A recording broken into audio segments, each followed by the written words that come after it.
Hello and welcome to the Move Your Business Forward podcast. These talks are hosted by Rob Boll, founder of Evoke Management and CEO of International Leaders UK. We'll be talking with experts from both these companies about issues that affect SME companies today. Welcome to this episode of the Move Your Business Forward podcast. I am today joined by David Seaton, a colleague of mine at Evoke Management.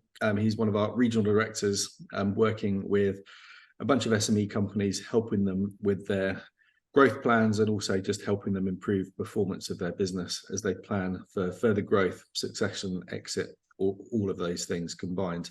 David's also scaled and exited his own business in the past. So a good source of thoughts, I think, particularly at this time of year. And we're now approaching very quickly the end of 2023. I think people are fitting in what they can before they turn off, switch off, close down for Christmas. And one of the things we thought worth talking about, this kind of reflective time. So looking back at the year just gone and starting to think about the year ahead. And just to set a bit of the scene for this, I think there are many things that would be on anyone's mind. But for me, we're in challenging times, and I think we're going to continue into at least the Q1 of 24, maybe Q2 as well, of challenging times as there's uncertainty, pressure on pricing, inflationary pressure, staff needing to be paid more, wanting to be paid more, so hanging on to those kind of core talent that you want, and also just ongoing supplier issues and finding the right source of product that you might need in your supply chain. And I think one of the big things around planning, looking backwards to last year and planning into 2024, really helps a business be successful and resilient to things that are still on the horizon.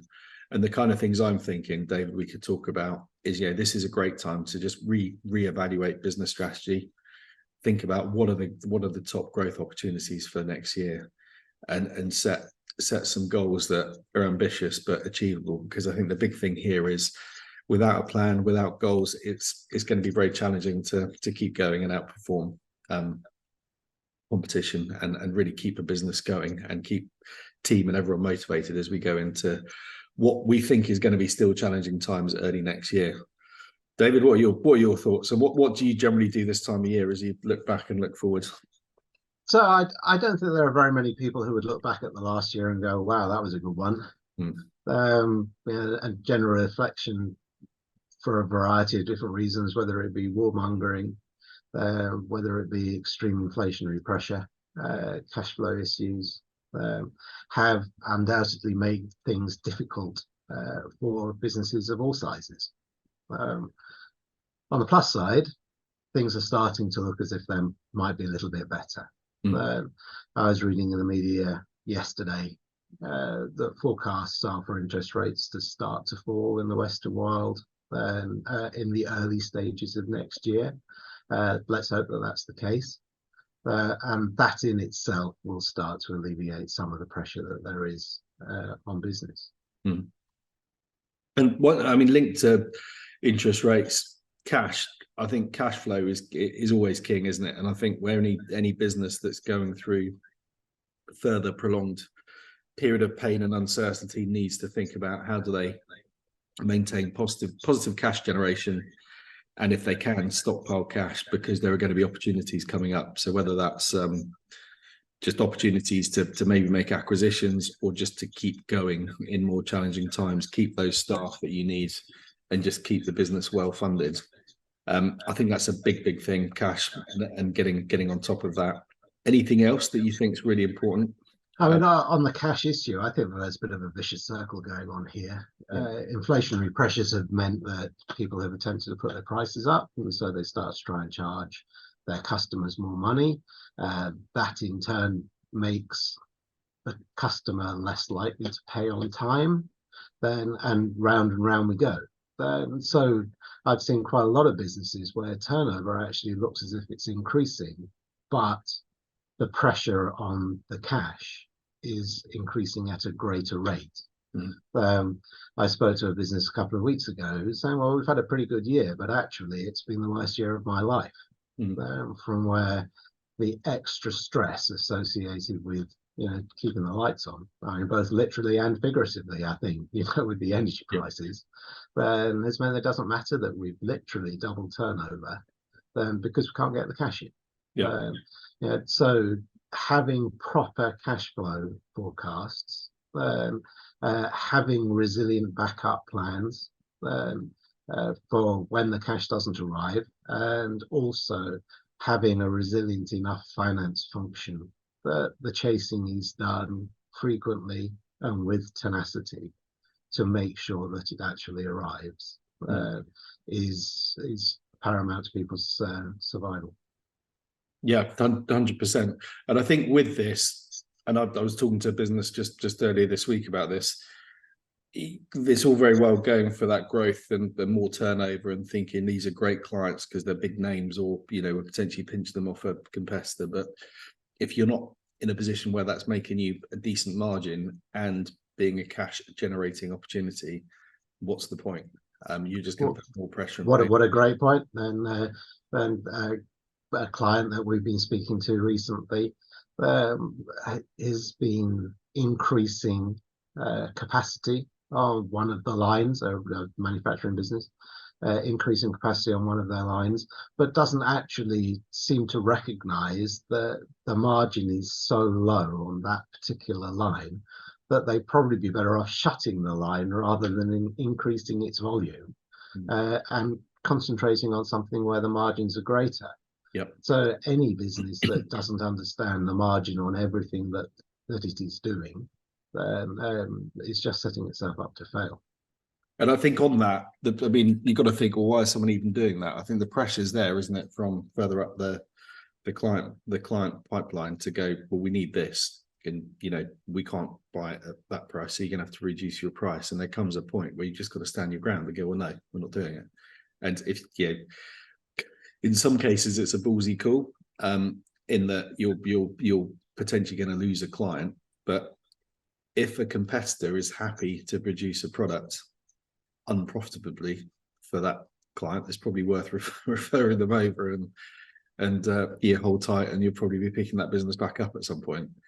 I just think you've got to turn around to clients and say, right, we can do everything we can, and we've tried to do everything in terms of sourcing materials or sourcing those inputs cheaper, but we've got pressures on our supply chain, and we are in the business of making a profit, and we cannot just do this at a price that you're setting for us. So unfortunately, you either accept that or you move on. And I think that's a conversation a lot of businesses need to be more confident in having. And as scary as that might be for some people, I think it's once you've gone over that hurdle of having those kind of conversations, you definitely feel better, and there's less pressure on the business, because ultimately you're back to making a decent margin. Or and also very important to make sure that your value proposition is entirely clear to your clients. Yeah. It's not just about price. At the end of the day, if you want to buy a car, you can go and buy a Ford, or you can buy a Porsche. And if you go in and you tell the Porsche dealership that you've just seen a Ford Fiesta and it's a quarter of the price, then what are you going to do with your price? Then that's obviously a nonsense. And that translates itself into other business as well. Yep.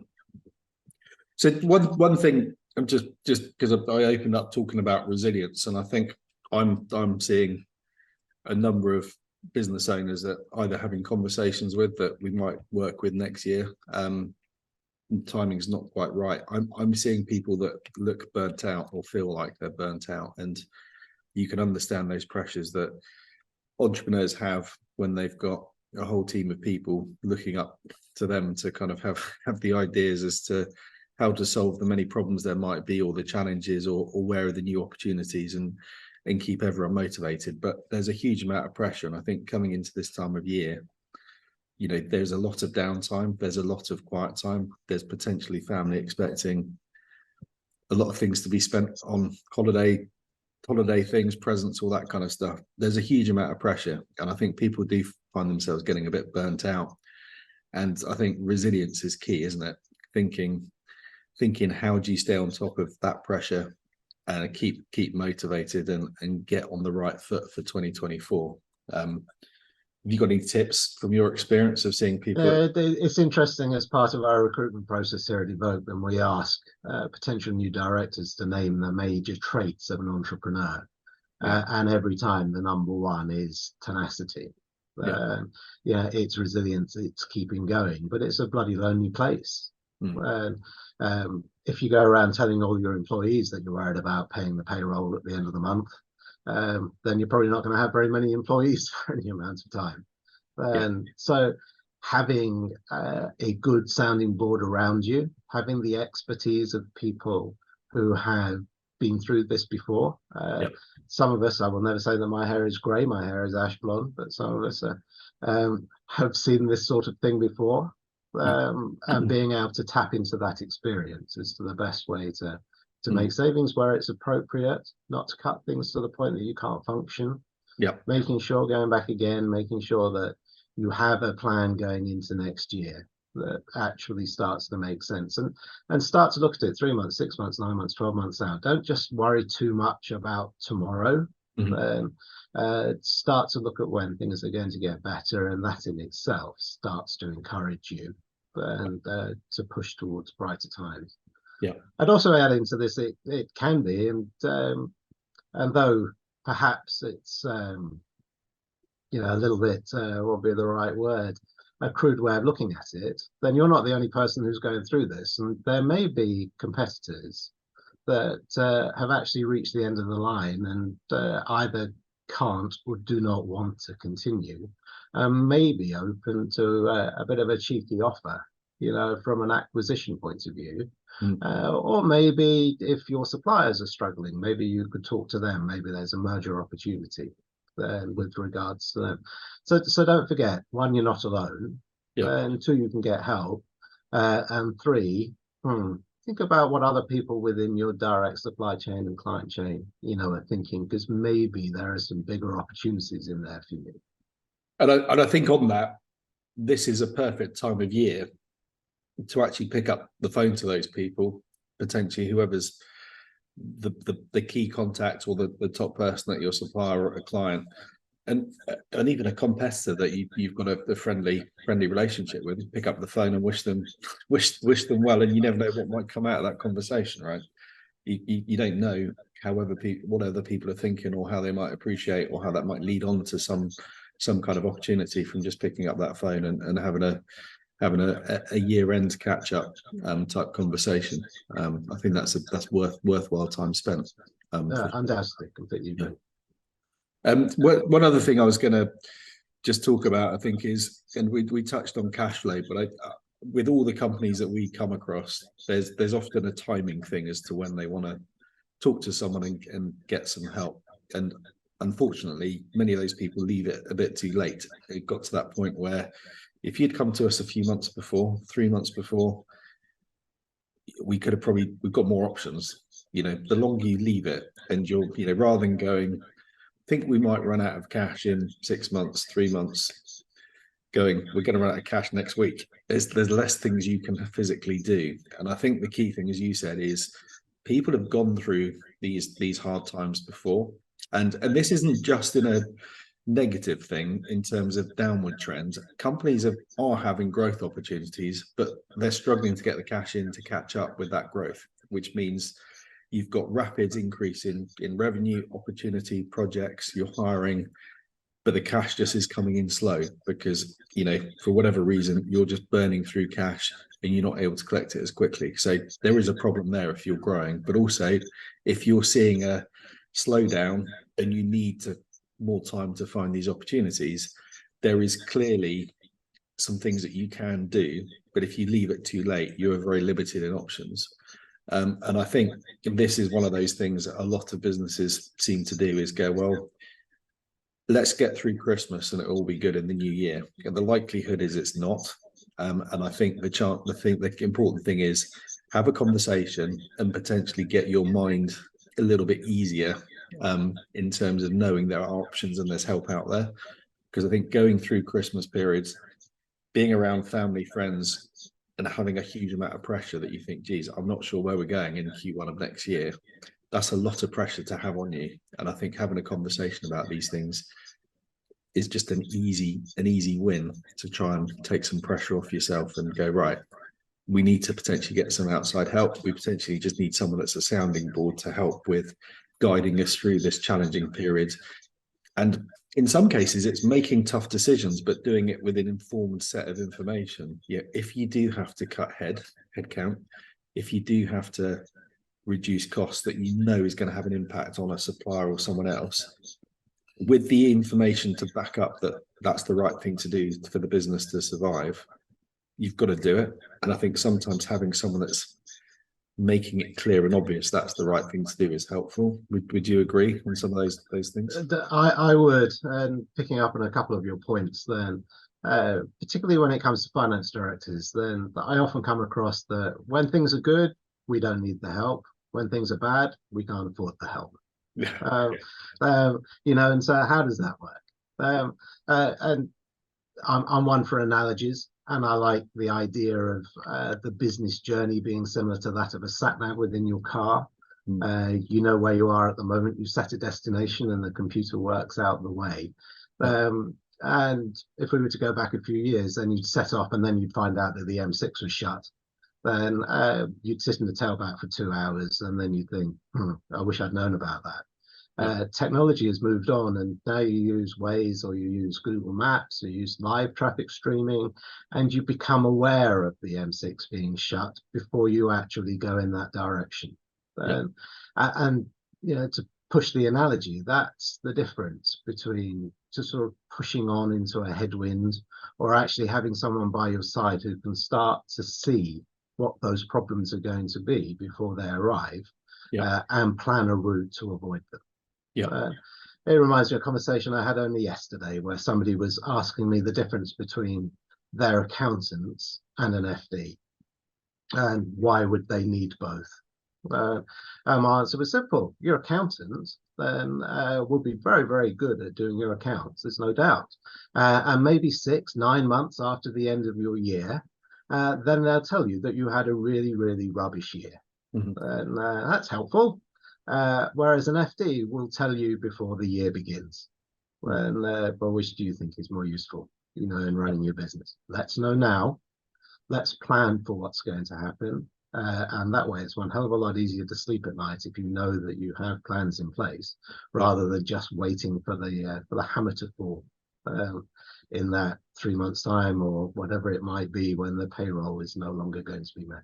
Yeah, no, 100%. Yeah, 100%. And I think that's the key, isn't it? It's trying to predict now how well 2024-25 should be based on decisions that you're making now and where you're going to find those opportunities. And it's also a great way to engage the team. And I think there's a lot of value in leaders of businesses having some open discussions with their team around, we are looking for growth opportunities next year. We haven't necessarily identified them all, but we're actually looking for the team to have involvement and come up with some of the ideas. And, as a team, we can find a revenue hole if there's a client that's been lost, or if there's the need for further profitable revenue, where are we going to find that from? And I think if the whole team is involved with what is the shortfall or what are we looking to achieve in terms of that growth opportunity, people can start just coming up with ideas and contributing to that process. And that all leads into employee engagement as well, which I think is a key thing right now, is getting employees engaged with the business, those that are working in the business every day, either remotely or also hybrid as well. It's really thinking about how do you get those people behind. I think talking about these plans, getting people involved, I think people are quite keen to help and get involved with these things, because the exciting thing about 2024 and beyond is there are opportunities there to be had, and the people that are thinking more outside the box or open-minded about where those are going to come from, those are going to win and prosper more than others. I think that's important. Well said. And to echo, talking to your employees, talking to your stakeholders, then talk to the people who are closer to the shop floor. Because that's where the efficiencies and the opportunities start to come from. And sometimes then, any of us who sit in our ivory towers, can be somewhat set in our ways as to how we think that things should run. Go get some outside perspective. And you've got a nice, easy resource of that. Go downstairs and go and talk to your people. Yeah. And go and ask them, okay, if I were to change 5 things in this business, what would they be? Yeah. What do you think I should do? And Yeah. fine, some of them might just be pay me twice as much. But there'll be some gems in there. And I think with that, if you haven't got people just downstairs on that factory floor, whatever, just get people on a Teams call or a Zoom call, and just have it as a open door chat. Yeah, just wanted to get a few people together and say, look, we've got some things we want to achieve next year. Just wanted to ask a question. What 5 things do you think we could improve? And let's throw some ideas around. Yeah, I think that's an easy way to solve some of these problems. 100%. We need to just wrap this up, and hopefully some useful ideas here for a few people listening to this. And again, it's this kind of thought of reflective time coming to the end of the year, and then looking forward and looking at those growth opportunities, making sure the business strategy is in the right place. If you had one final tip for anyone listening to this, what would it be? The last year's been rubbish. Next year will be better. Look forward to 2024. Yeah. Right. Thank you, David. Hopefully this has been useful, and we'll catch up for another one of these soon. Thank you. Happy Christmas, everybody. Happy Christmas to everybody. Thanks for listening. If you'd like more information about the topics discussed in this podcast, then you can find us on our website at moveyourbusinessforward.com.